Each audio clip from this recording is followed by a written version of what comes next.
Yeah, it's the cool game. Alright, so welcome to actually another tutorial video. Welcome to no.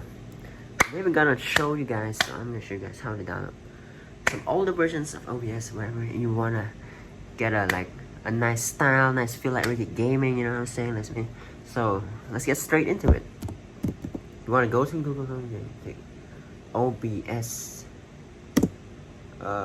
old version. Yeah, you're gonna search OBS old version, and then you're gonna go to right here, video help right there. Go click on that, and here we got a load of, make sure you have the right one for you though. There's a lot of Mac and Apple here. Let's stop at that. There's a lot you can pick from. You can pick from what year. For me, 2017.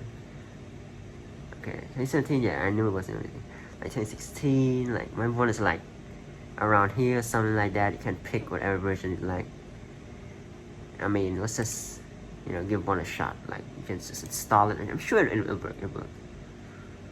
But yeah, I think that's it.